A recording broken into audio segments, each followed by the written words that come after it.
Omaly kosa no nikatona tamin'ny fomba ofisialy ilay hetsika fermada izay notontosaina tao amin'ny tokotany malalaka ny CCSK tetsy Antanimaina tratra ny tanjona ho ireo mpikarakara afapo ihany koa ireo mpanjifa sy ireo mpitsidika ny trano eva maro izay nahatratra 4,000 tanoandy. Lovaramanatsoa Christian Rakotondramanga.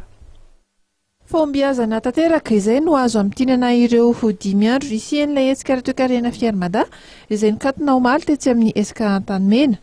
Nahatratra 4 ala mahery tokoa mantsy ireo mpitsidika antiesika ity izay natokana indrindra ho an'ireo ambom-piona ny tatsapamokatra ny mpandraharaha ary ny mpanjifa. Voatra endalana tsy kelikely ny toe-karena ny ambanivohitra satria le tatsapamokatra zany efa mivelatra amin'ny toe-karena ambanivohitra tsy mianona tsony amin'ny fambolena sy ompiana.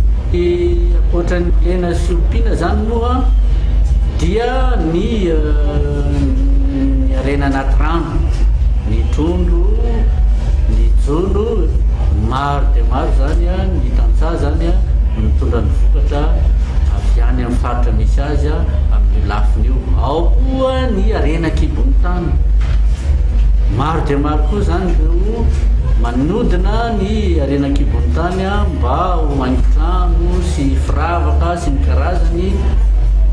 Maro dia maro tokoa izy tamin'ity ka tena nampiavaka mihitsy andiandiany fadimany ty. Akoatran'izany koa moa ny mikarakara ny fitsumbinana ny tontolo iainana. Amin'ny hetsika minaraka izay eritreretinao tanterahana ny herinandro voalohany ny volana aogositra 2024 dia izany ny fandraisana anjara an'ireo nosy ety amin'ny ranomasimbe Indiana. Eo ihany koa ny fanomezana lanjan'i Madagasikara izay tokony hisopotra eo anivon'ny ranomasina Indiana izay. Dia ny fanadihadiana no eto Lovaramanatsoa sy Mamra Samuel ihany koa tompo lasy tompoko vavy no isarahantsika amin'ny takariva ity.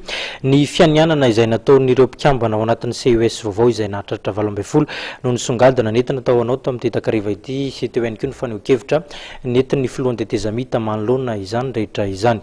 Dia ho amin'ny rapitso indray ny fotoana antsika manaraka veloma.